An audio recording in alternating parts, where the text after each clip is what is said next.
hustle and bustle of the winter holiday season is upon us, with its long-standing traditions and sometimes freezing temperatures. But straddling the equator in the beautiful country of Ecuador, with its amazing Amazon rainforest and secluded Pacific beaches, the temperature is now a balmy 72 degrees. And tonight, from its capital city of Quito, located almost 9,000 feet above sea level in the majestic Andes Mountains, it promises to get a whole lot hotter. As one of the nation's own, 27-year-old Segundo Mercado fights for the vacant IBF middleweight title. Mercado, the only Ecuadorian ranked in the top 10 in any weight division, has become a national hero as he strives to be the first from this tiny country to win a world title. But hoping to ruin the dreams of a nation is Philadelphia's own perennial hot prospect Bernard Hopkins. His theatrical entrances and dramatic finishes have earned him the nickname the Executioner, as well as the right to fight for a world title. It's #1 ranked Bernard Hopkins versus #2 Segundo Mercado for the IBF Middleweight Championship. Plus, champion but relatively unknown Frankie Liles steps into the line of fire in his first title defense as he faces former two-time world champion Michael Nunn, who hopes to reignite his career. It's Frankie Liles versus Michael Nunn for the WBA Super Middleweight title. For a hot time in the old town of Quito, Ecuador, it's live from the Coliseo General Rumiñahui tonight on Showtime Championship Boxing.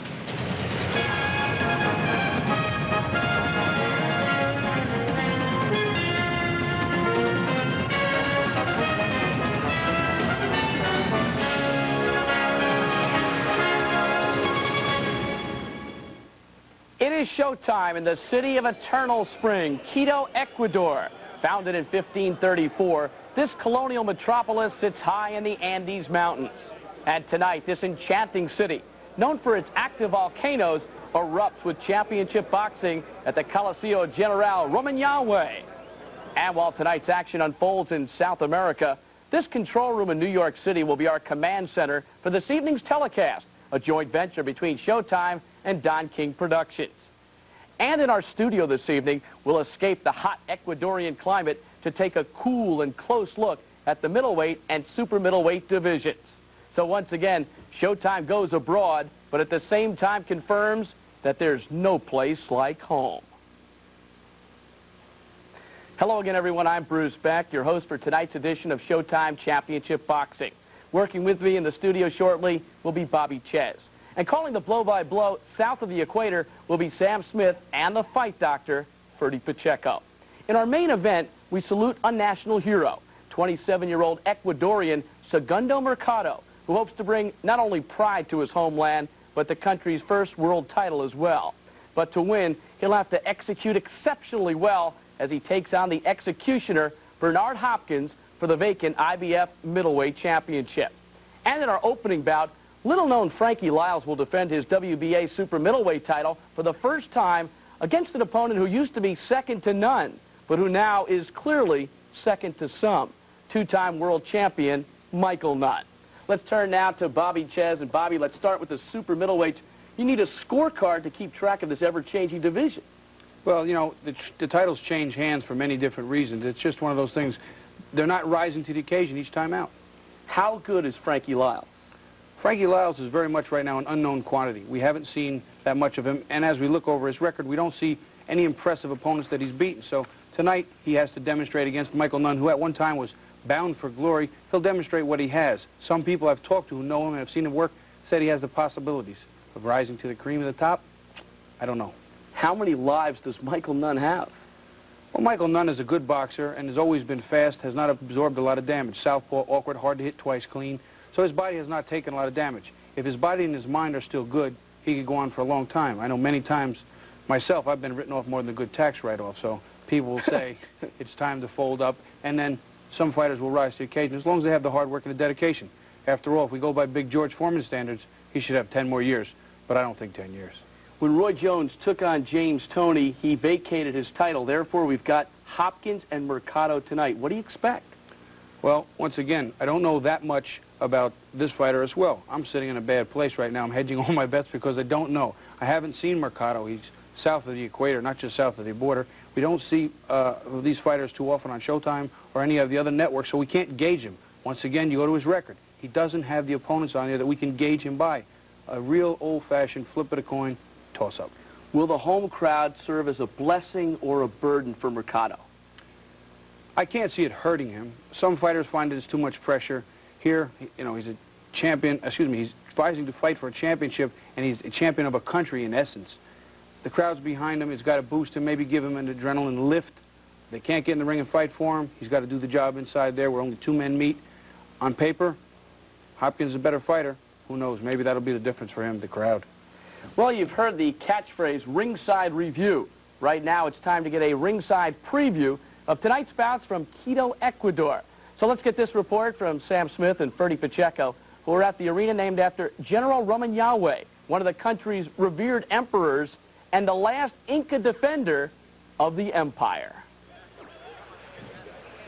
Thank you, gentlemen, and hello, everybody, and welcome to Quito, Ecuador. We are nearly 10,000 feet above sea level, so if Ferdy and I gasp a little before this fight's over, please accept our apologies early. This will not be an equal crowd tonight, despite the fact we're only minutes away from the equator, because when Segundo Mercado steps into this ring, and if he should win to become the first Ecuadorian to win a world title, this is going to be a big night, and we showcase outstanding young talent again here on Showtime. And if he loses, that's going to be a roof raised off this place. Either way, we're going to have an exciting night in this arena as this whole country waits for this guy to bring prominence to the country and to himself. 10,000 feet above sea level, that's going to be a big problem for Bernard Hopkins, simply because, Ferdy, he didn't arrive here until Tuesday. That's unexplainable to me. How anybody brings somebody to a place that's this high is unexplainable. My wife had a flamenco troupe come through here, try to dance, almost couldn't finish the concert. These were very young girls who'd been here a week.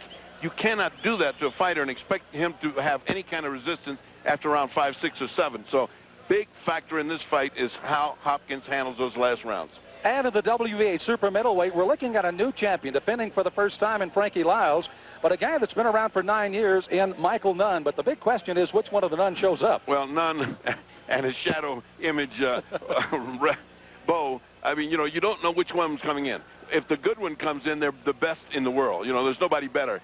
But if the bad one comes in, you can look for a dreary night, and you won't know till the bell rings. So if Nunn wants to, he can be the next champion of the world. So for the WBA title, they will have either a defending champion or one to regain his title as a two-time champion for Nunn. For the IBF, they'll have a new champion. And for this crowd in Quito, they certainly hope it's their man from Ecuador becoming the first man in Ecuadorian history to win a world title. We're here to call the fight right now. That's the setup. Let's go back to New York. Here again is Bruce and Bobby. Thank you very much, Sam. So we open things up tonight on Showtime Championship Boxing with the WBA Super Middleweight Championship. As the year began, Michael Nunn held the WBA 168-pound title and was attempting to position himself for a unification bout. Steve Little destroyed those plans, only to be dethroned by Frankie Liles. Who could have ever expected a year ago that the man we'd be talking about to defend the title would be the little-known southpaw, Frankie Liles? But then again, it's been a year of turbulence at 168 pounds. And when you follow the revolving WBA super middleweight crown that's moved from champion to challenger during the past 10 months, it's hard to keep up with this passage of royalty.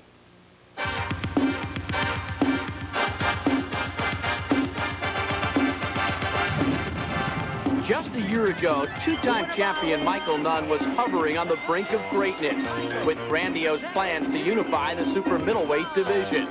But in a simple tune-up bout against former sparring partner Steve Little, catastrophe struck. Michael Nunn, the champion, wearing the white trunks, says he will not change a thing. Still tough to go. Down goes Michael Nunn. He may have to change a thing or two. The winner and new champion, Steve Little, however, had little time to enjoy his championship. For 6 months later in Tucumán, Argentina, he met #1 contender Frankie Liles. Although a highly touted amateur, Liles had compiled his professional record of 24 victories against only 1 defeat in relative obscurity.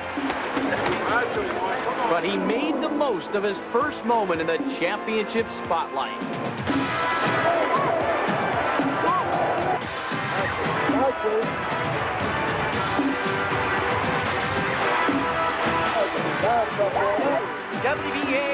middleweight champion of the world, Frankie Liles. 10 months have passed since the WBA super middleweight crown has passed from Nunn to Little to Liles. And so tonight, will it again change hands, or will it for the first time in a year remain with the champion?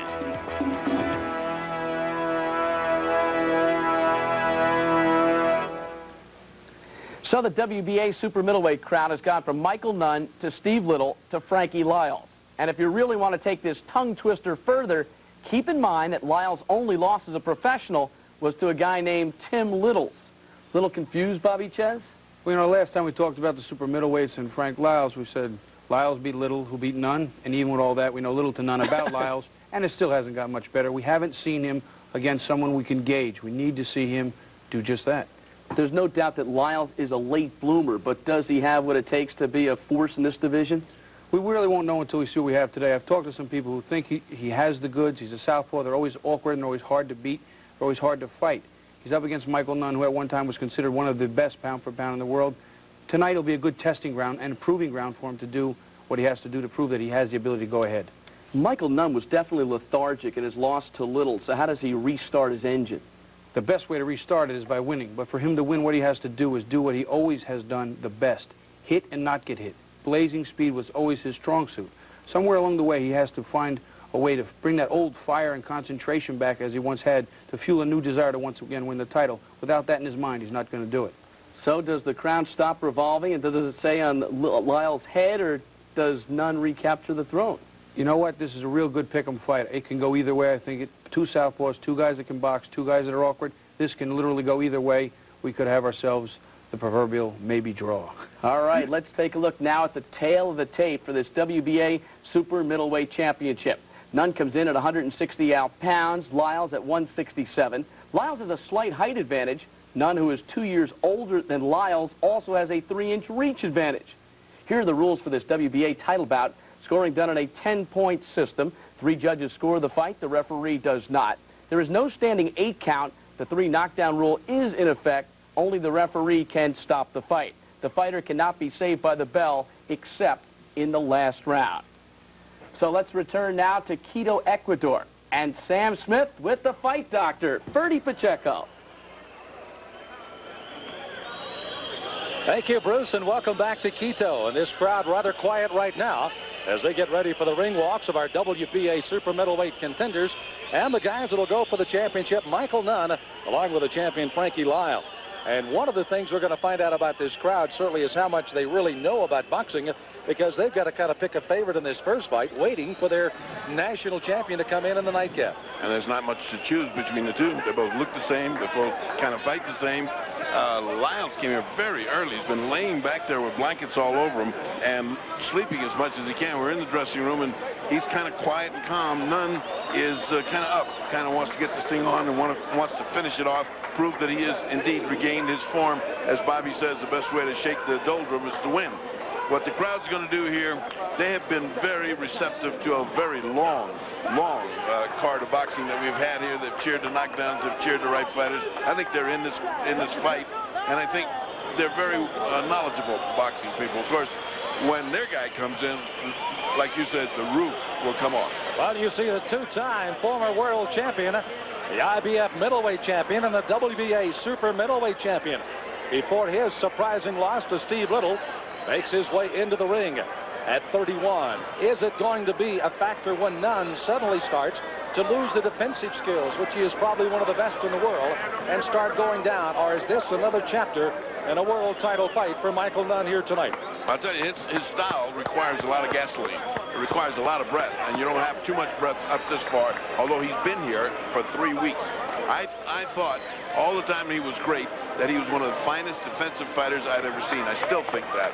But you got to have some offense with the defense, and that was his fault all along. Well, he's fought and lost 2 and 1 over some big fighters. He won the IBF title over Frank Tate, lost to James Toney, defeated Victor Cordova, and then lost to Steve Little.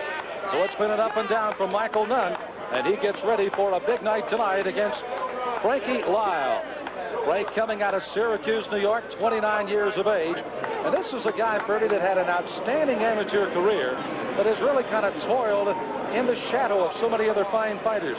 Then came to the front, surprisingly, to win the WBA super middleweight title in Argentina over the aforementioned Steve Little. But tonight, he said he's coming to defend. He said, I'm focused, I train better, and I'm really ready for this fight tonight here in Quito, Ecuador. You know, when a guy is that good in the amateurs, and he is sort of overshadowed or overlooked, you know, that's sort of the politics of boxing. That's the distasteful part of boxing. A guy can be really good and not have the good connections, and he doesn't get the good fights. So that's the kind of thing that I think hurts the sport. In this case, we'll see how much he got. He's got. This is the test of Frank Liles. We know what Michael Nunn looks like. We don't know what Frankie Liles looks like. And their corner, Jack O'Halloran, a prominent former heavyweight contender, is in the corner and says this guy eats and sleeps boxing. He lives with him, and he's ready to go tonight. So let's see how ready he is. Frank Liles making his way to the ring, and certainly, Ferdy, there's two questions that must be answered. Was it a fluke that this man is the champion? And does Michael Nunn have Lyle come to him, or does he take the fight a little more to him tonight? Two questions I think we're really going to have to answer early.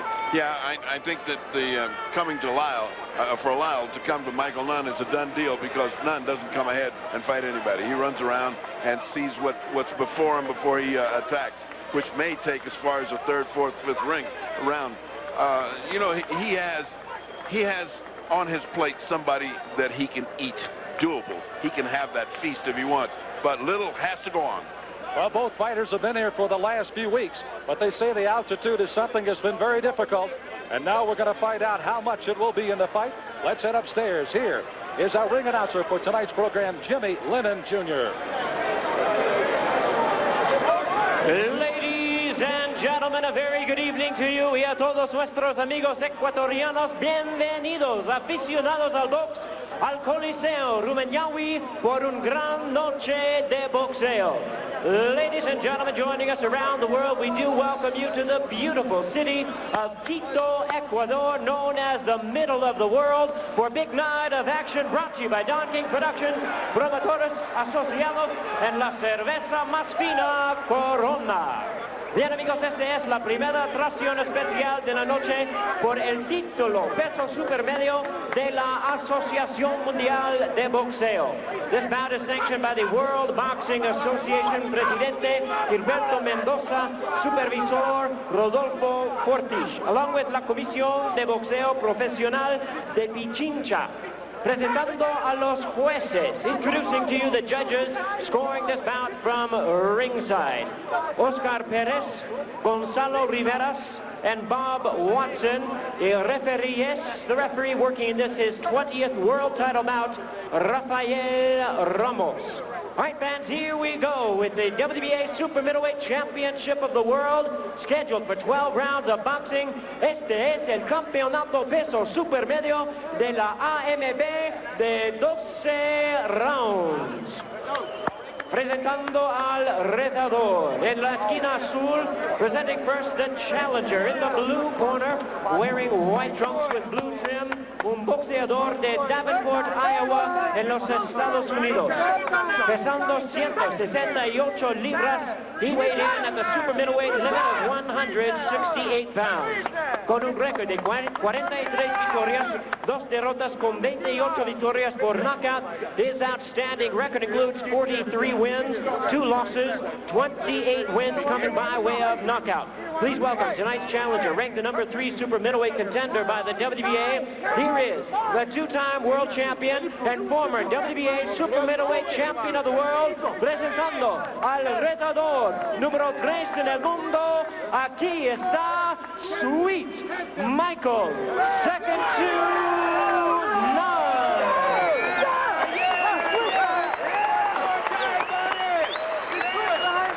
Y al campeón en la esquina roja. His opponent across the ring is the defending champion, fighting out of the red corner, wearing white trunks with blue trim, fighting out of Los Angeles, California, by way of Syracuse, New York, en los Estados Unidos. Con un peso de 167 libras, he weighed in at already 167 pounds. Tiene un récord de 25 victorias, 1 derrota y un sin concurso, con 16 ganadas por knockout. His record includes 25 wins, only 1 loss, 1 no contest, with 16 wins coming by way of knockout. Welcome, the WBA Super Middleweight Champion of the World. Tonight, making the first defense of his title, demos la bienvenida al campeón Frankie Liles.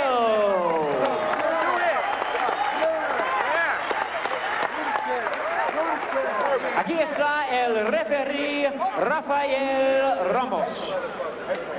Frank, Michael, I'm here to enforce the regulation of the WBA. Protect yourself at all times. Okay, obey my commands. Good luck. Shake hands. Shake hands.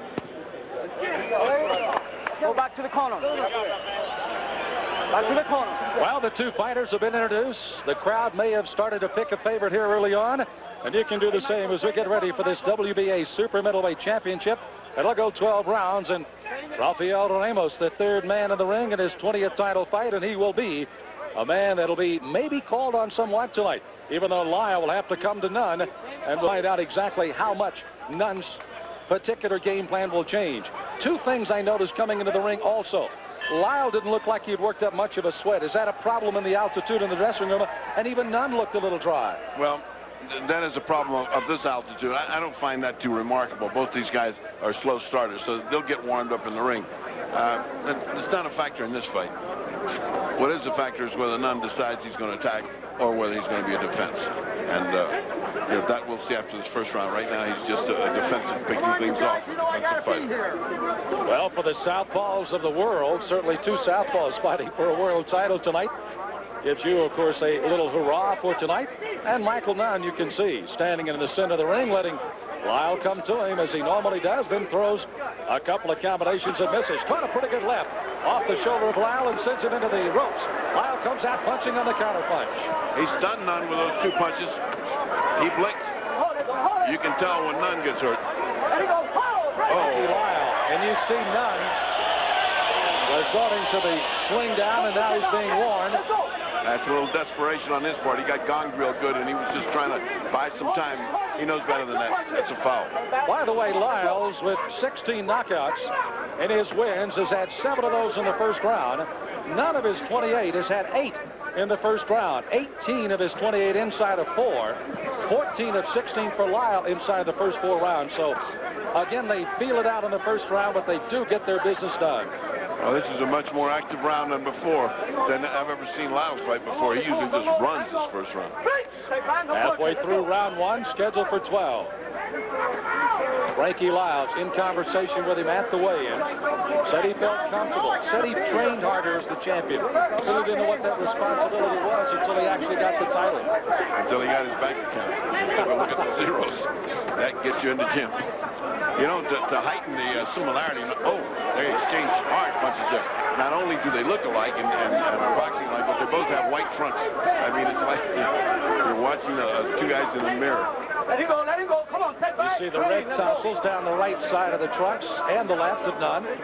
Blue stripe down that of Frankie Lyle, the champion. Couple of good left hands that time by Nunn on his way in. And Lyle clinching to try to keep out of trouble. And Nunn wades in with another left hand, and now he holds again and slings his man to the canvas.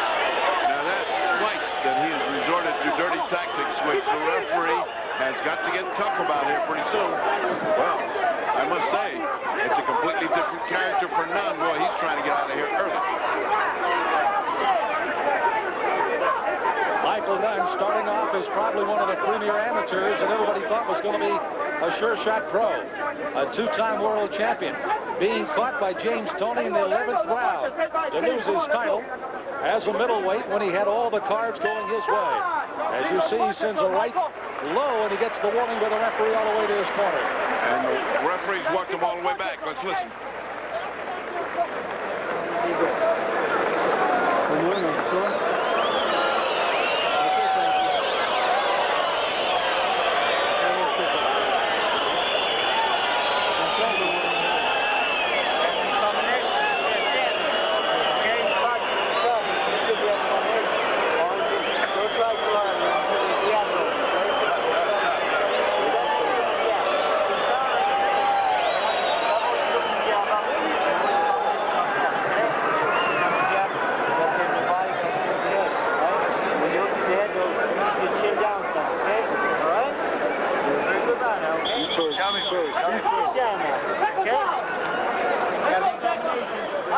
coached by the working in that corner, Frankie Liles.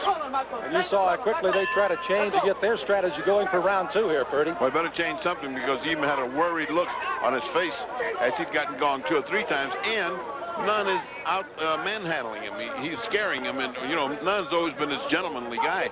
Well, he looks like he's an alley fighter right now. He's throwing people around. He's hitting them low. It's a completely different look for Michael Nunn.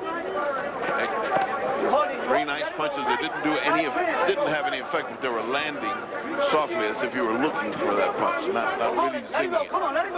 Michael Nunn has been characteristically a counter-puncher, waiting for the other fighter to come to him. As Ferdy has pointed out, he's much more aggressive through the first few moments of the second and certainly in the first round. And Liles, almost a mirror effect as they meet each other in the center of the ring again. Liles is not really punching hard now. It's like you do in a gym workout. You're throwing the punches, but they're not really zinging. They're not really to hurt. Just kind of trying to find them, localize them, and then he comes on. But in the meantime, he's building up points, and let's say that Michael Nunn isn't building up any. Let him go, come on. Hold it. We made mention of Liles kind of toiling in the shadow of some of the other great amateurs. He won the National Golden Gloves in '86 as a 147-pounder.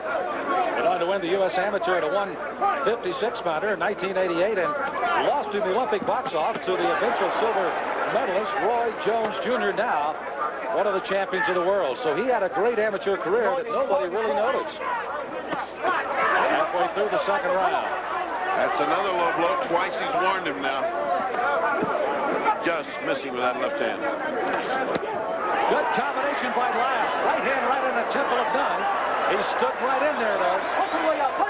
They're both winging so that if one of them steps into the other's punch, you could see a flash knockdown here. Because Liles has been pity-patting, and all of a sudden he turned on the heat just then with that combination. As he seems to be sure of the target, he's now punching hard. All low punches, but not hard. Another one low by Michael Nunn. Catching right on a belt buckle and down. Sweet Michael Young, second to Michael Nunn, second to Nunn.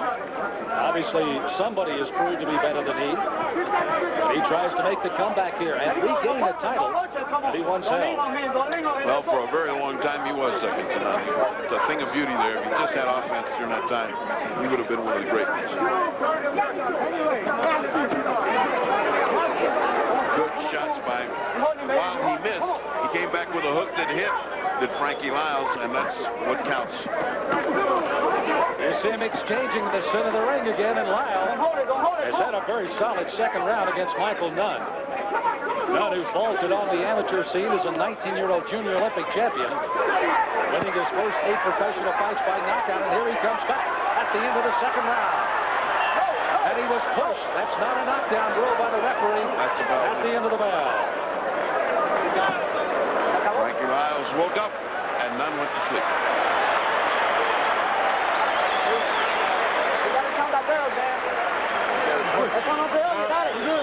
What? You pushing. Look, I know you pushing. Mike, you working. Watch the walk. You got to go out here. You got to double it. You got to set it. You got to, all right? You work on that, feinting and fire. Because if you throw the feints and fire, you'll catch it. You're not throwing no body shots. You're not throwing them. Let's take a look right at the end of the round. Again, Liles was getting some good punches in, but so was Michael Nunn here. Well, this was the kind of slip that happened at the very end. Fortunately, nobody's calling these slips knockdowns, which are. Let's go, come on, out of there. Come on. And on his way down, the bell was ringing. And that ended round number 2 as the bell goes for the third round. WBA Super Middleweight Championship. Sam Smith, Ferdy Pacheco, Showtime Championship Boxing from Quito, Ecuador. Altitude, just a shade over 9,000. These two gentlemen have been here a while, and they have trained here, and that should not influence this bout. But the next one coming up has got big problems. Bernard Hopkins fighting the hometown favorite, Segundo Mercado. Hopkins arriving only this past Tuesday. You see Nunn coming right out in the center of the ring again. Liles continues to try to jab his way in. Nunn, using that great defensive skill, steps away. See how he keeps his hands down? There's a man sitting in the ring here, ringside here. Muhammad Ali used to fight like that, but he had the height to do it and the legs to get away. He could get away with that. He's very careless, this Nunn here. He puts his hands all the way down, and he's in front of a guy that apparently has a good bang. One of the nice things Lyle has been able to do here, Ferdy, is that he's doubled up on that right hand. He leads with a lead left and then doubles with a right hand, and it's made some pretty good. There it is again. That's a nice combination in there, and that right and left landed like that, and then like that. Hey, those are 4 punches that landed. Big mark on the judge's scorecard, and Nunn looks over his corner like saying, that was nothing, I'll get started here pretty soon. That's bad. I'd like to see a fighter look to his corner. Speaking of Lyle again, training here since December the 1st, they actually went another 1,000 feet up. They did train at about 10,000, literally trying to get acclimated to the altitude. He said the first 10 days, he said, was pure hell. He said, I just couldn't breathe. Well, you also have to wonder if he's going to miss Angelo Dundee in the corner. Look at that. You see Nunn coming back. His left-right combination backs Lyle up. Lyle tries to counter the center of the ring. And that's very flashy for the audience, but that's all he's done this round, while the other guys solidly put in a good workman-like performance. I mean, if that's what he's waiting for, you know, one of these flashing things. Meantime, he keeps getting hit an awful lot by Liles, who just keeps working. As I started to say, it depends on the corner work. I mean, you've got an Angelo Dundee telling you what to do, and all of a sudden you haven't got him. How does that affect him? We'll see. Half a minute to go in the third round, scheduled for 12. Lyle again coming out, fighting behind a couple of jabs in the first round, but Nunn very active in round 1. Lyle came back, took control in the second round. Good combinations. What I like about Lyle is the way he comes back with a hook after he's thrown a straight punch. I mean, he comes back in now, you just saw an uppercut that missed. And this guy doesn't forget. I mean, he just doesn't throw a punch and forget. He just says, here's another one, and then there's another one. That's the way you get points. He's building them up.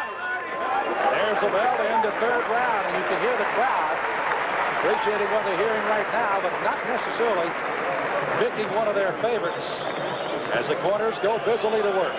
Don't eliminate your speed. You got to, you know how we get close? That slap back move, slap back, fire that 3-punch combination, feint, fire it again. Because he's ready to go. You got to slam that body, Mike. I'm telling you, I can't do it for you, man. You can do it. You can do it, let's take a look at some of the fierce action in here. And you can see this is the middle where Nunn comes on. 2 low plunges. That one was just at the peak of the cheek and the tip of the chin. In both times, where there's no heavy damage done, but it looked great. As you can see on there, it looks marvelous, except that he hadn't done any fighting for the other 2.5 minutes of the round. And in his corner, Greg Page, the former great heavyweight champion, said, I can't do it for you. And he said, you didn't do it for yourself. Can you do it for me? This is a little surprised to have Greg Page in that corner. Was kind of a surprise to us when he walked in and said he was going to work with Michael Nunn tonight. Yeah, it was a surprise to me. He gave him good advice. He said, you're too fast. You're out slicking yourself.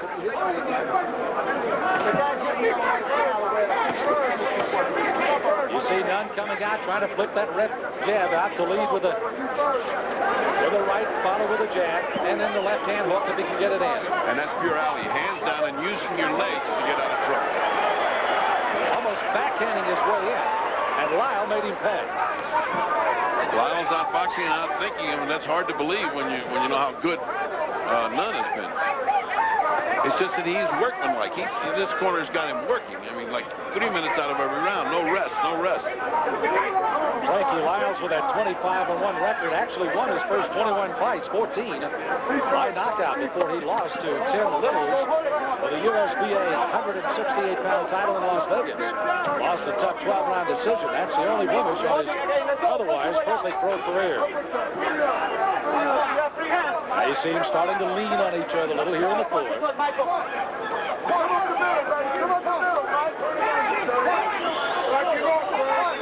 Now this is something that Frank Liles doesn't need. He's letting Nunn rest when he had him going from outside, and he's not that devastating an inside puncher. I mean, they're doing nothing. You know, Ferdy, we always hear the terminology of resting a round or two. It'll be interesting in this altitude in a 12-round championship fight when you're afforded the opportunity to do so. It may be even as early as this 4th round somewhat. Well, when you see men clinch and they clinch for long periods of time, that's what they're talking about, resting. I mean, that is wrestling. Now, there are guys that know how to fight inside, like Carmen Basilio, who had a sneaky little uppercut that when you thought you were resting, you ended up resting on a canvas. A guy like that would get a masterpiece of an uppercut in. You can hear the whistles in the background, and that is not a sign that somebody's whistling at the beer vendors. They are wanting something to happen in this fourth round. Building seats just a shade over 18,000 for boxing. It'll be about 3/4 full during this fight. It may be filled for the title fight featuring Segundo Mercado, young man from Quito, Ecuador. Nice, good left hand. Now he's coming. Now Nunn is coming. Nunn dug a couple of shots to the body, then comes upstairs. Lyle with his mouth gaping open. He's trying to gasp for some wind right now. Nice rally. Nice rally by Michael Nunn. He keeps this up. He takes this round. And there's the bell to end the fourth round, and the crowd appreciated the tail end of the round anyway. Let's head back to our studios in New York. Bruce Beck along with Bobby Chase. All right, Sam, Bobby, you've seen Frankie Liles. Now what do you think? Tell you what, he's looking a lot like a mirror image of Michael Nunn. Southpaw, tall, lanky, not a big puncher. May punch just a little more crisp than Nunn, but Nunn, in my mind right now, clearly has the experience in his mind. He's been in with the better competition. I think that that's going to come out as we get a little later into the fight. How do you have it scored right now? Well, right up until the last part of that last round, I had Liles ahead by a little bit. He might still have a slight edge, or it's pulled to about even, but it's a dead close fight, and the experience is going to be the factor right now. We always talk about the difficulty of fighting a southpaw. What about when one fights another? You know, I never thought about that too much because normally when I face one, it's always annoying. I guess they know each other pretty well. All right, let's go back to the two southpaws south of the equator, and here's Sam Smith. Thank you, Bruce. You see this crowd in a semblance here. Rumiñahui Coliseo, named after the great general that was the last of the Inca Indians, emperors before it fell to the Spaniards back in 1534. And, of course, honored throughout this great city of Quito as they're underway in round number 5. Now, does Nunn keep up the pressure he had in the fourth round? That's another question. He has been taking a round off, then fighting a round. I have it just like Bobby. I have it 38-38, and thanks to that last little rally that pulled that round for Michael Nunn. But the only thing I saw is a little bit tired now with his mouth open. Maybe the nervousness of being in a really big fight with a guy that has a great reputation like Nunn is working on him a little bit. Doesn't seem to bother Nunn. Nunn is just going along like he always does. Little Michael Nunn made an interesting comment when he arrived here in Quito. He said, I'm going to win my 3rd World Championship on Saturday night. If I don't win my 3rd title, I promise to stay in Ecuador for a year. Rather interesting comment. Chamber of Commerce should use that in their next ad. Hey, this guy loses it, he's going to punish himself by staying here for a year. Frankie Liles said he wanted to come, do his business, and get out of here with his first title defense. Said one of the things that was very difficult as he got ready for this fight, though, was all of the hoopla that was surrounding, of course, the Mercado fight. And then all of a sudden he thought for a moment, and he and Freddie wrote coach in unison and said, you know, we're kind of living in their shadow again, and we're kind of enjoying it because we're going about our business. And so is Frankie Liles right now in his 5th round. All those little punches landed, not with any perceptible effect, but it's like a little waterfall there. It's just raining on it. But Nunn is fighting hard. I mean, when he throws, it's hard. He just doesn't throw enough. Another warning to Nunn about throwing a apparent low blow again. I mean, it will be amazing if they don't take a round away, a point away, because all of his blows have been low when he goes to the body. Less than a minute to go in the 5th round, scheduled for 12. Nunn again trying to put on that little flurry at the end of the round to try to steal it back. When he tries, he looks good to it. In the meantime, Frank just keeps on whittling away. Look at this. See, it's 3, 4, 5, 6 punches, and then look at this. There now been 10 or 11 punches by Frankie Liles, and nothing by Nunn. He's just kind of taking it. Well, that costs you points. Look at this. It's now about 15, 16 punches. You know, Nunn seems like a guy you'd be very frustrated with if you were a trainer or manager of this guy. Well, there are. I mean, he's had a lot of them. Listen, if you can frustrate the great Angelo Dundee, and I don't think he was particularly frustrated by it, it's just that he he couldn't get him to do what he wanted him to do. You know, Angelo builds a fire in the corner under you. If you don't get going, you got more trouble in the corner than you got in the ring with Angelo. So, I mean, he must have gone crazy with Nunn. Well, Frankie Liles may have hugged with Nunn through the fourth, but he came out throwing some pretty good punches in the fifth round as both fighters retreat to their corner. And again, Frank Liles, the champion, defending his title, is back in the dressing room. You take a look at the guys getting ready. This, of course, is Bernard Hopkins as he gets ready to come out as the #1 IBF contender for the middleweight title. However, he has to fight in the opponent's hometown, and it's right here in Quito. Very confident young man, with the exception of the one problem, coming in so late. Yeah. It's got to be a problem. That's not his fault. That's his manager's fault. Let's take a look at the low blow. And this is, I repeat, this is not an isolated incident. This has been going all 5. Now, that one wasn't really low. That one was on the B there, between the B and the L. You see Nunn's corner working frantic on him, really just trying to get him pumped into the fight again. Lee Roach doing the same with the champion, and there's the bell as we're off and running in round 6. An even fight. It's for either man to take it. One punch changes things around. One guy drops the other, and the momentum changes. But there's very little to pick from between these two guys. I mean, Frankie doing the workmanlike job, conscientious and working every minute that he can, and Nunn looking slick and beautiful and fighting when he wants to. Sometimes enough to win the round, and sometimes not. You take a look at the activity of these two fighters. Liles, most active years, 90 and 91. 6 fights in 97 and 91. He won all 13 of those. Had only 7 fights in the last 3 years, however. The other side, of course, Michael Nunn, very active, 85, 86, 87. Had a total of 26 fights, won them all in those 3 years. Only 13 fights in the last 6 years, however. Well, of course, Michael Nunn, former 2-time world champion. Middleweight, super middleweight, WBA title that he lost, he's trying to regain again tonight. And he leans on Liles again here in the 6th round. Not much happening with the shots in the body because they're so weak. They're just kind of play shots and not really hurting anybody. But men again have apparently elected to be satisfied to take off this round and fight slow. Slowly. They are working themselves into an even round here. One over the other better take them in.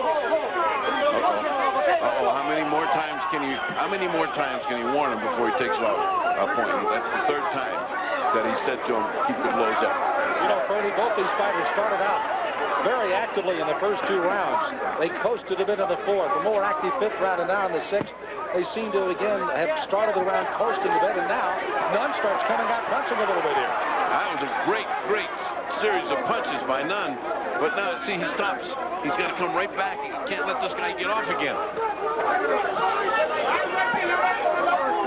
Nunn, of course, trying to preserve his energy. Maybe that just under 10,000 feet, maybe starting to take its toll. Well, I tell you, it takes its toll in your brains, if not on your body. You start thinking about it. Uh-oh, I better save some. I'm only starting here. I better get, you know, and he's fighting in flurries like he's thinking about altitude. I don't think it's they're exactly wearing down. You know, you can't see any wild evidence of it. But certainly it's got to be on their mind. I mean, I think, you know, if Nunn had the consistency that Liles did to work all the time, he could probably have knocked him. Oh, now that one is a very low blow, and this has got to cost him. That's the point. That's it. In the 6th round. So on more than a half a dozen occasions, low blows were thrown by Nunn. Maybe 3 or 4 of those were acknowledged by the referee, and now this one in the 6th brings a 1-point deduction to Michael Nunn, and in a close fight, Ferdy, that is a very serious deduction right now. For example, I thought Michael was winning the run and looking good, winning the round and looking good, and now you take a point out, makes it an even round. So, you know, good luck. Neither guy got anything out of that. We have gone halfway through the scheduled 12 rounders. The bell just ends the 6th round. Okay. It's the championship time, son. Come on. Frankie, what you got to do is you're working your body fine in there, all right? You're taking the punches from the way, though. You're a little bit too tight. Take a half step back and fire the uppercut to the middle. You hear me? When he's leaning on you, half step back, bring it up. The uppercut right to the shin. Right there. Right to the body. You don't have nothing left. All right? It's got nothing, man. When he's leaning on you, you half step back and rip the uppercut. You hear me, son? Let's take a look and see on the final low blow that brings the 1-point deduction here. No question about it. A lot of doubt. There is no question about it. So with a 1-point deduction in the 6th round against Nunn, Frankie Liles in almost a dead heat fight. They have taken a slight advantage as both fighters are anxious to get underway in the 7th round. If we continue in a very tight fight, let me bring to mind, in this fight, in the super middleweights, there's been only 1 draw. As you see Nunn coming out early. Oh. The reaction is he's mad because he's complaining about low blows. And now, another one of those days. And now Liles is complaining to the referee, hey, he's hitting me low again. So as Nunn complains, then Lyle does his complaining. And now they're back fighting again. Only 1 draw in the super middleweight title fight. 30, you were there, June 1989. Sugar Ray Leonard and Thomas Hitman Hearns. Oh, yeah, what a wonderful night that was. 2 magnificent fighters. Now, you see, Nunn continues to punch low. He just doesn't regard it, but it's not doing it intentionally. I mean, but it is going south of the water. See, another low one, but just borderline. Now, look at, see now, Liles wants to come on. Liles says, I got to get this back. I can't let this go. And all of a sudden, Nunn quits. That's his old self. He just quit.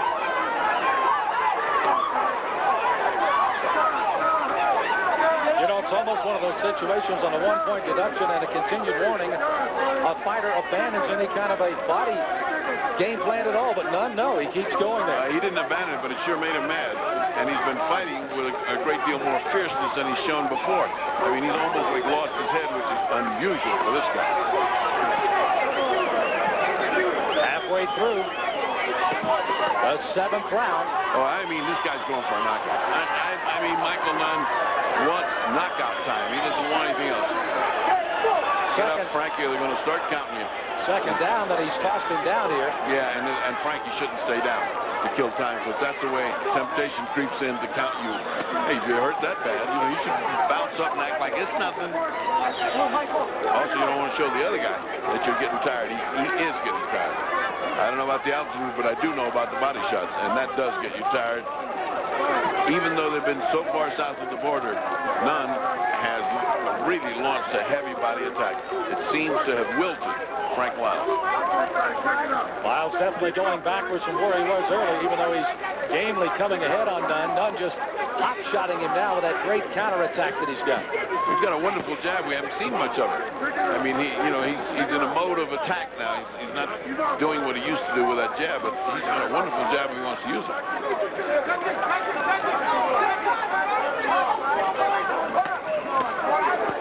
Slings another right hand and also hit low on Liles. Liles just kind of raised his eyebrow, saying, well, what else is new? Liles to the point of exhaustion where he's not trying to block him. He's just ducking down with each attack. You see Nunn coming out, good right hand, and he follows with a combination. Liles trying to cover on the ropes. Nunn fighting right up the middle as the bell sounds, and Michael Nunn has ignited a little fire here. Excellent round for Michael Nunn. Don't forget, coming up, our main event tonight, and it should be a great one. They'll battle 12 rounds for the middleweight champion of the IBF. And it's going to be Bernard Hopkins, who had a chance for a world title before, going up against Segundo. And his name is Mercado, and they're going to know it forever here in Ecuador. And there he is in his dressing room. And every place you go, all you hear is the chant for this young man and Ecuador. They are really pumped. Young man has been trying to be shielded from all of the activities, but you can't keep him away from everything as he gets ready for tonight's title fight. Coming up next on Showtime. Well, this is the kind of hammering action that you see. You see pinpoint accuracy on the part of Nunn, and the other guy is just kind of flailing, trying to keep him off. For the first time, it looked like the momentum swung definitely to Michael Nunn. Let's see if he follows up, which he usually doesn't do. Let's see if he does. Let's see if he understands that he's on the way to a knockout victory if he can keep it up. 8th round of a scheduled 12-rounders underway. WBA Super Middleweight Championship from Quito, Ecuador. Sam Smith, Bernie Pacheco here in Ecuador. Uzbek and the former champion Bobby Ches in our studios in New York. And right now, the defending champion Frankie Liles, who seems to be wilting, is now getting hammered here by Michael Nunn. Nunn complaining again. And, you know, Nunn is just so upset. He keeps looking at the referee and talking when he gets butted, when he gets an elbow.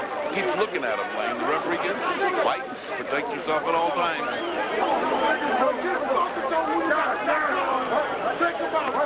Little cut on the bottom of the lip there of Lyle. How about the scoring so far, Ferdy? What do you got? I got it dead even, 60-60, 66. They took a point away from Michael Nunn, and they've been swapping rounds. Now it looks like that Nunn is on a run, but still by points at 66-66. It might as well be the first round. We're just starting. Lyle trying to take the fight to Nunn again. Nunn. Great foot movement as he backs him up into the ropes. Confidence is etched on the face of Nunn now.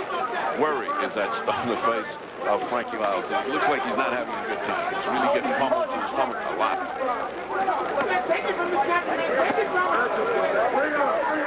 Limb fighting again, as Ferdy pointed out. A lot of times the fighter will have that one key punch inside.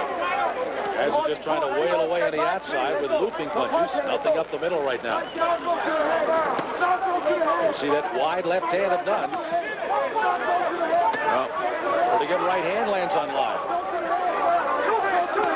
When talking to Michael today, he told me, he said, I love the way Chavez lands that left hand over by the liver. He says, that's going to be my shot. He certainly has landed it enough.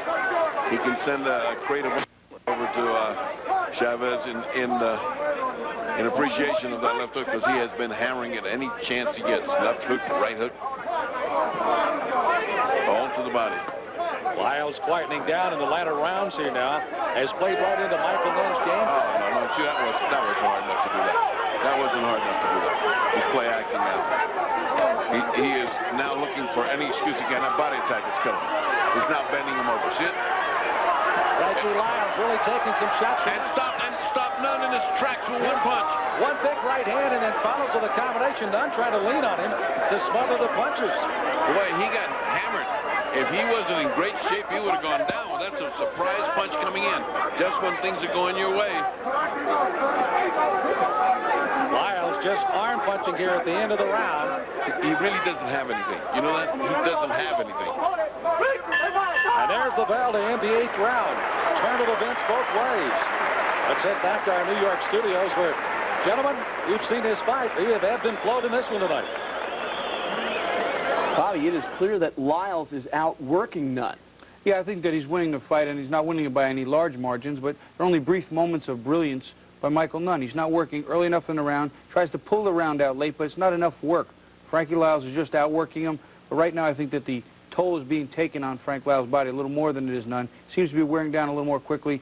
One time when he pushed him to the ground, he didn't get up right away. Wanted to get the rest. He's tired. What does Nunn have to do in the next few rounds? I think he's got to put on the pressure and force the fight. He's got to work a little earlier. The body shots are starting to work for Michael Nunn. Stay with that, and he's got to rip some uppercuts inside, and he can pull this out. Could Nunn be stealing the rounds late with those flurries? With any judge, it's possible. Sugar Ray Leonard was one of the best at doing it. For my money, no. All right, let's go back to Sam and Ferdy, ringside. Thank you, gentlemen. Bell sounds to start our 9th round of a scheduled 12-rounder. Michael Nunn on the left. And the champion, Frankie Liles, now working himself to the left side of your screen. As Showtime Championship Boxing brings you the WBA Super Middleweight title. A title that Michael Nunn once held and would like to regain it tonight from the champion. Well, the last 2 rounds have been Nunn on the attack. You see him come out and dance. I mean, that's not an exhausted guy. I mean, this guy's got everything he wants. The other guy is looking to clinch, looking to buy some time with the referee complaining. You know, the difference between seeing a fight at ringside and seeing it, you know, in the studio is never more evident because you can see what's in their face and how their body sags with the attack. That middle of the round attack by Nunn really took everything out of Frankie Liles. If he hadn't been able to catch him with that one punch, that would have been the end of it. Frankie Liles trying to come back with some counters at on against Michael Nunn. We see him back up against the ropes. Well, there's that work ethic we spoke of and we're watching, but now it's not like it was in the early rounds. It's not with brio, it's not with zing, it's just arm punches. He's not getting anything in there. It is just about time, certainly, to start thinking about will Liles defend his title or will he lose it? He's held it for 4 months and 5 days. The shortest anyone has ever held the super middleweight numbers is Murray Sutherland. Held the title for only 3 months and 25 days. So not a long run for Liles. He'd like to make it a lot longer. He'll have to work in the last 3.5 rounds. Let's go. Still a little blood just in the bottom part of the mouth and on the mouthpiece of Frankie Liles. No problem. That occurred back in the 7th round. Again, both men in a just tie up the other fellow and let the time go by in a time-consuming mode. They're not picking up the pace of that last round. Well, those were 2 home runs by Nunn that didn't come close. You know, he has an unusual style, Ferdy, and in fact, he throws that left hand and just kind of rocks back on his heels in order to duck what's coming at him and comes back with the right hand. He's very hard to hit flush. You know, the times he's been beat, he was very careless at the time. When his synapses are all working, when his reflexes are working, he's a hard man to hit. He does like Ali. He uses his physical advantages. The fact that his legs will take him out of trouble, his height will take him out of trouble. Well, Nunn was... He just got hit a real hard shot. Every time Nunn gets hit a flush, hard shot, he falls in and tries to tie up. He's smart. You see him still ripping those shots to the body. Maybe caught on the belt buckle, but he's still throwing them. Liles again, it almost seems at the end of each round is almost arm punching to the end of the round, and he does again.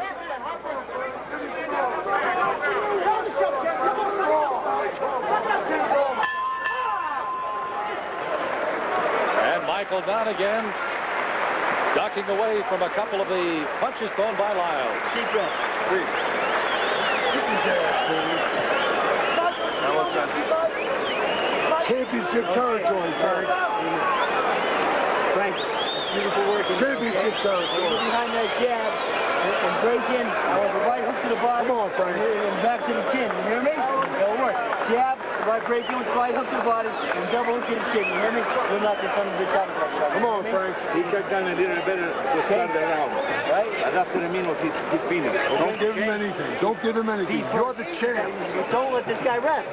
Okay? You're letting him rest out there when you're doing nothing. Okay? Every time he backs up, you take that slack up, put that jab on his ass. Okay? Double jab. Body, all right? Come on, buddy. Let's go. Let's go. Come on, Monty. Well, Ferdy, it's apparently you haven't been around boxing 100 years for nothing. You said exactly that same thing, and he's resting. He's letting Nunn off the hook sometimes. Well, I was a cornerman for about 20 years, so I know all the dialogue. He's got a great little cornerman, Freddie Roach, who was one of the savage angel-faced killers I ever saw in my life fight. Brave beyond words. And, of course, the heavyweight, O'Halloran, kept saying, you're the champ, you're the champ. You got to say more than that.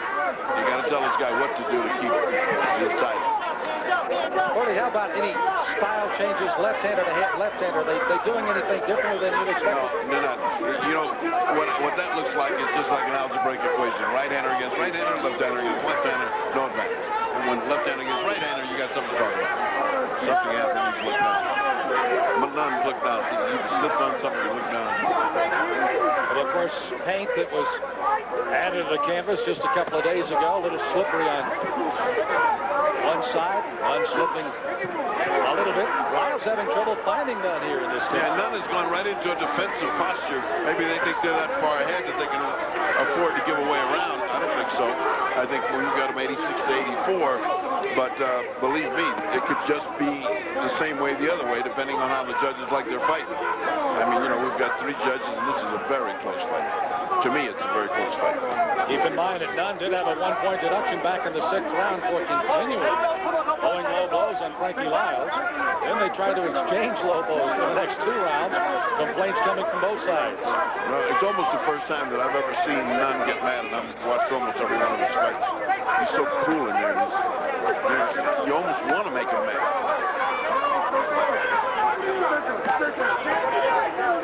So many people talked about when he lost his IBF middleweight title to got hit real hard with the right hand. When Nunn gets hit hard, his leg does a little wobble. I mean, it's hard to explain, but sitting at ringside, you see a punch go right through him and wobble him. That was a short, chopping punch. And he's going that left hand over the top. You can see it again, catching Liles just in behind the right ear. Nunn again fighting comfortably. Again, as I pointed out, when he lost to James Toney, he was ahead on everybody's scorecard. Got caught with the left hand, and down he goes and out in May of '91 to lose his title. Well, either one of these men needs a definitive knockdown. Another good left hand by Nunn. Comes back with another left hand. Another left hand. Liles is in trouble on the ropes. Half a minute to go. Well, I ordered that up, and I got it. You need something definitive to turn this thing around, and that was it. Now, if he wants to attack now, he's there for the taking. Nunn clearly winded after that flurry. He threw at Liles. Just wants to finish this 10th round. Then he comes back with another left hand. Another left hand. Combination. Liles answered with one of his own. As the bell ends, a frantic and exciting 10th round.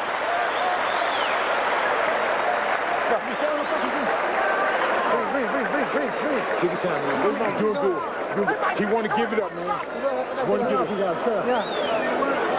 Let him have a laugh, man. That's the way you do it, baby. Get out of here. Get out of here. That's the way you do it, man. You gotta have it. That's what you need. That's what you need, baby. Let's take a look at that furious action. And this is just exactly about the time I said either one needs a knockdown to get a clear grip on this fight. Then Nunn begins to launch this attack. You can see there's some crisp punches. The main thing is they keep coming from all sides. Some land, some don't, but at the end of the round, you see the effect. The effect of all those punches is that Frankie Liles has wilted, and this was after the bell right there. We could have had another one of those nights here. Well, if you go back and put this fight in a bottle, it turned out it's surprising Michael Nunn came out rather early. Then he got into trouble in the low balls. Frankie Liles started to get a little momentum. But you'll have to mark down the 10th round is clearly a round that Michael Nunn may, even though he got a 1-point deduction, may have won this fight in that 10th round. Well, it certainly turned around the momentum, and should be the opinion of the judges for at least that round. He was totally in command and had worn out his men. I mean, let's say, you got to reach back and give Frankie Liles a lot of credit. I mean, at this altitude, he's been in here taking these punches, and there's not just a few, but many. So he's got all kind of heart as a champion, and he's trying desperately to keep his championship. Well, despite having a total of 28 knockouts in his 45 fights, Michael Nunn has been the distance. 7 times he's gone 10, 7 times he's gone 12. He shoves Liles down. So Nunn can go the distance, or he can finish him early, as we alluded to at the start of the show. And he's still trying to work that body inside. Lyle comes back. Again, the punches don't seem to have much to him right now. You know, if they did, and they landed like that, they'd have zoomed him through the ropes, because he landed 2 beautiful shots just then, and they had nothing on him. And they landed flush. Frankie Liles in his 26 fights has been 12 rounds 3 times. The last time was the one that he'll always cherish, winning the world title for Steve Little in Argentina back in August. Look at the way he uses his body to get away. I mean, for people who love defensive fighting, you really got to study this kid. From the time I first saw Michael Nunn, I had my mouth open. The way he had a radar in his head and in his body, and the way he used his legs to avoid punches. It was like Ali's, like Sugar Ray Leonard, it was like the great Sugar Ray Robinson. I mean, these guys that have this defensive gift. I mean, so few of them in boxing, so few that when you see a good one, you really say, boy, if he just had a little offensive power, he'd be one of the ring greats of all time. And that's exactly what Nunn is missing, is that offensive power. 28 knockouts certainly is something to certainly consider, but it never has been his real forte. He does it over the distance of the fight. You see both fighters really tiring now in the 11th. Lyle just kind of hacking away with a left hook. Yeah, and that was like right on the neck. It's like a sloppy thing, you know. It was like hitting a guy with a tree trunk or something. He was whipping him, you know. Michael Nunn starting to measure a little more. There's another good left hand. Lyle trying to keep him at distance. Nunn again. A big left hand and out. Lyle staying in this fight, always dangerous, always looking for that one that'll change it. Nunn still talking to the referee. I mean, he has said more to the referee than he said to me all week long. You know, 30, there's one thing when you're talking about the guy that has the defensive skills of Nunn. It also has to come a little situation in the fact, as the bell ends the 11th, you have to be a little cocky when you can do that. And in the ring, he certainly is. You got 3 minutes. boy. 3 minutes, son. Come on, I love you. 3 minutes. We need to win this round, but do not risk, okay? Do not risk, okay? Don't reach for him. Don't reach for him. You got 3 minutes, baby. Do not risk the fight, but we need to win this. Last round, when you come out, touch me up, okay? Okay. You got 3 minutes. Inside, okay? You gotta go to the side. Don't pay him. The left uppercut and right hook, you know? He ain't gonna give you shit. You gotta go ahead and take it from this guy, man. That's all right. You guys take it from this guy, Mike. Go way on. You knock him down. Pump him, you knock him down. Well, can you sense this corner that thinks that they got the championship won and the one that's pleading for him to keep it? I mean, what a difference in dialogue. What a difference in feeling. What a difference in temperature in different corners. I'm sure somebody has said in there to Michael Nunn, all you need to do is take this round. Don't quit here. Just do what you've been doing. If you lose it, it doesn't make any difference. It's 105 to 103 on my card. And I gave the last round, even though he was taking a shellacking to Frank Liles, because he just kept coming back and landing meaningful, short little shots. Less than 3 minutes away from Frankie Liles making his first title defense on Michael Nunn, becoming a 3-time world champion and repeating as the WBA super middleweight title holder. Well, Greg Page was really good in the corner. He just kept exhorting him, encouraging him. He's got it done. You know, you're talking to the guy that's been tops in his field for years in Greg Page. He knows. He's looking at it. And, of course, in the other corner, you got Frankie Roach, who was also great, and O'Halloran. So these guys had good corner work tonight, but the altitude and each other have made them fight a very, very close fight. Bertie, would you mark this down as a little bit of a different look for Michael Nunn and maybe a total different look to trying to become a great champion that he might be? I think this is his first step in that direction. He certainly is different from the Michael Nunn I've seen. He's taking chances that the other Michael Nunn would never take. He's gone to the body no matter whether they take points away from him or not. The older Michael Nunn would never punch to the body again. Halfway through the 12th and final round of this title fight. This crowd really hasn't picked a favorite in this fight. They've been very right down the middle and have enjoyed most of the rounds tonight. You heard a few whistles early on, particularly in that 4th round when they decided to coast a bit. But outside of that, they've been well entertained. I think if you like fine boxing, you like to see a guy use his head on defense and still come hammering ahead on offense, you got to give this thing overall just a feeling of it to Michael Nunn. If you like those guys that just work and work and work and won't give up, you got to think that maybe Frankie Liles kept his championship. I don't. I'm one of the ones that thinks Michael Nunn has won this fight. But it's not over. It's one of those things on Frankie Liles, who seems to be losing energy by the second here. In the last minute, you try to go caution to the wind and go in for the knockout, hoping to win, but you can't catch Nunn. No, and sometimes you get caught. And Nunn is going to put a punctuation mark on the 12th round anyway. He is not going to leave any doubt here. Judges, Bob Watson, Oscar Perez, Gonzalo Oliveras. From Venezuela, the other two from the U.S. will have the cards in their hands, and they'll make the decision on this fight tonight. And looky gamely trying to fight out. Look at that. 4 moves of the head, and he avoided 4 punches. Out comes the mouthpiece of Frankie Liles. He is an exhausted man. Frankie Liles is tired. And there's the bell to end it. Nunn believes he's won it. Liles believes he's retained it. And you can see them standing on their feet in the background here in Ecuador. They have certainly appreciated their first ever World Championship fight here in Ecuador. Liles again looked as if he started to ebb a bit, particularly around the 6th or 7th round. Maybe the low blows with a 1-point deduction certainly was a situation that Nunn getting a 1-point deduction, and Liles clearly started to slow down a bit there. And Nunn started to pick up. You saw him at that outburst in the 7th round when he thought that he caught a low blow.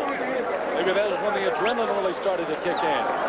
They exchanged rounds up until particularly the 10th round. And in my book, that's where Michael Nunn, if he indeed wins this fight tonight, will have won his 3rd world title. Liles gamely fighting on. in the last 2 rounds, but just unable to catch up with a great defensive fighter in Michael Nunn, who is trying to go to 44-2. In the 12th round, again, Nunn. Look how he came out at Lyle. He catches him with a combination. Lyle, just arm punching right now. And Nunn with that great defensive skill, stepping away from everything Lyle had to throw here in the 12th round. That was early on. At the end of the round, you see Nunn coming at him again. Good left hook to the head. Came right up the middle. Lyle will gamely try to throw some punches, but the end was near in the 12th. And you saw the punctuation mark put on by Michael Nunn in the 12th round. Got a former middleweight champion moving up to the super middleweight after he lost that title that he had won from Frank Tate. In the super middleweight, defeated Victor Cordoba, defeated him in a rematch quite convincingly, I might add, after a controversial victory to get the title.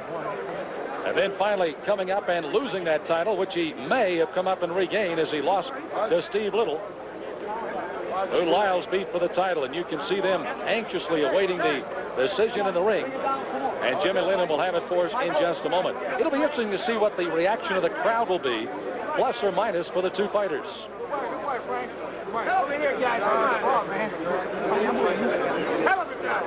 Coming up as this ring will be cleared and then will be refilled, and I mean filled, with all kinds of dignitaries. Our main event coming up on Showtime. It'll be the IBF vacant middleweight championship of the world. And the 2 combatants stepping in is Bernard Hopkins of Philadelphia, Pennsylvania, and the hometown favorite from Quito, Ecuador, Segundo Mercado. Mercado again, hailed as one of the outstanding young middleweights to come up, 18-2. But has he had the fights to match that of Hopkins? We'll find out on our main event tonight, coming up in just a few moments on Showtime. Well, they've tallied the cards. The 3 judges have put the numbers down. Does Lyle retain the title, or is Michael Nunn the 3-time world champion? Let's head up to Jimmy Lennon for the decision. Damas y caballeros, tras de 12 rounds, tenemos una decisión unánime. Ladies and gentlemen, after 12 rounds of boxing, we have a unanimous decision. El juez Riveres tiene la pelea 115-112, 115-112. El juez Watson vio la pelea 117-111, 117-111. El juez Pérez vio la pelea 114-113, 114-113 a favor del ganador Frankie Liles.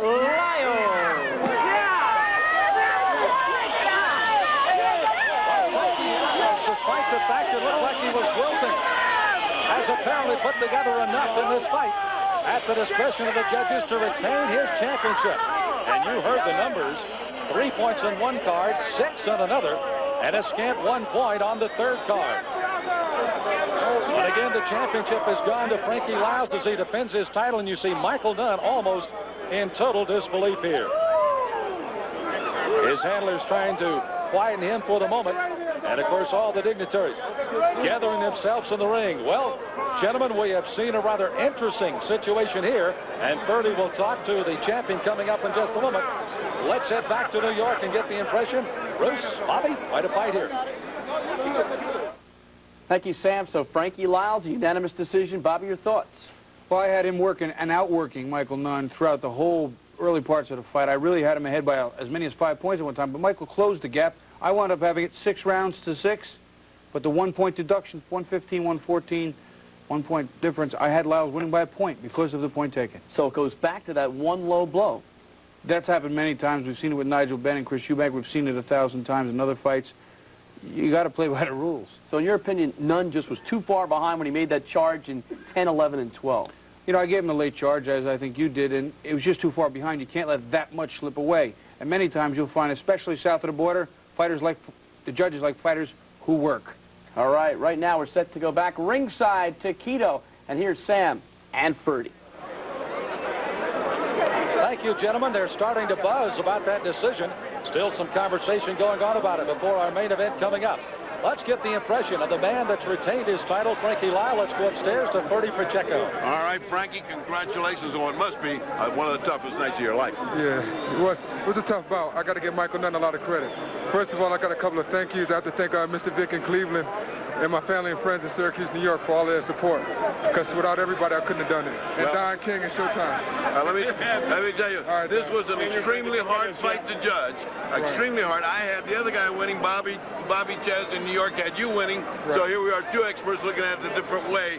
It was a very tough fight. Did it turn on the low blow, did you think? I mean, you know, that 1 point away? No, not at all. You know, Mike was a lot tougher than what I anticipated. More than anything, I tried to out-hustle him because I couldn't get a lot of shots off. Mike is a very, very skilled fighter. I thought maybe the weight might have had a lot to do with his performance, but he gutted it out, and we had a tough fight. I'd like to do it again, to be honest. Well, I think that's a fight that people would pay to see again because both of you are very even. We frankly didn't know whether the altitude was bothering you. Was it bothering you? Yes, it was. I couldn't get my second win, so therefore I couldn't really get sharp. I kept sucking in the corner, but I did what I had to do. I gutted it out, and I wanted on hustling. I got to take my hand off the mic and give him a kiss. All right, Mike. All right, Michael, I just finished saying to him I had you ahead. Bobby Ches had Frankie ahead. That's how close this fight was. Two people in two different cities looking at it different. Did the altitude bother you? No, the altitude didn't bother me. I tried to pick it up in the last couple rounds because, you know, I knew the fight was close. So but the last round, I tried to pick it up and let it go. You know, I think I hurt him toward the end of the fight. So I figured I'd done enough to win the fight. But unfortunately, I didn't. Well, this is the first time I've seen you attack the body with such force. What I was doing, I was hitting him to the body. They kept saying I was hitting him low. So then I kind of like tried to lay off because after they took 1 point without giving me a warning, I'm like, well, I don't want to keep hitting him in the body or whatever. And they said I'm hitting him low, and they keep. I don't want to be the one who punches a needle in your balloon, but they warned you 3 times. Well, I know I was hitting him good to the body, but all the shots I was hitting him to the body, I know they wasn't low. I love you, but 3 times, you know. All right. Did those body blows take a lot out of you? No, like I said, it was tough for me to get my second win. But like I said, I got to take off my hat to Michael Nunn and give him a whole lot of credit. Because Mike's a great champion, and I did what I had to do. I'm very, very happy. I'm happy with the people that I have working with me. Jack O'Halloran and his wife, Freddie Roach, Ruben, and Mr. Spada. Well, they did a great job in the corner. All right, the super middleweights are really heating up now. How would you like to go? Where would you like to go? Roy Jones and I have a score to settle. You know, it's a story behind it. I lost to Roy. I was the world champion going to the Olympic trials. I lost to him in a controversial 3-2 split decision. I think it was because of Ray Leonard. I'd like to fight Roy Jones and then bring Ray Leonard out of retirement and get him too. All right, and there's no one here that thinks that you're out of boxing because you gave a tremendous performance and you added something you've never had before, the tremendous offensive fight. So I think that you're still not only one of the finest defensive fighters I've ever seen, now you got an offense to go with it. Let's talk to the man who makes the fights, Don King. That's a rich pasture you're in right now with a junior super. They certainly are. I thought that Frankie did a good job. He was very aggressive. He out-hustled Michael. Michael was fighting good. It was a good fight, an excellent fight for both fighters. I thought it was tremendous. And Frankie Liles just was hustling and out-gutting him and going on down the line. But this is what makes a great fight, Ferdy. And what we have is another super fight for Showtime Championship Boxing. And I'm very delighted to be in Ecuador with this great fight. I think it delighted fight fans who wanted to see that type of fight out of Nunn and that type of fight out of the champion Frankie Liles. So let's go back to ringside and prepare ourselves for a great fight coming up. So Frankie Liles defends his title and thus joins the WBC champion Nigel Benn and IBF champion Roy Jones Jr. He may get Jones, but I'm not sure about Sugar Ray Leonard out of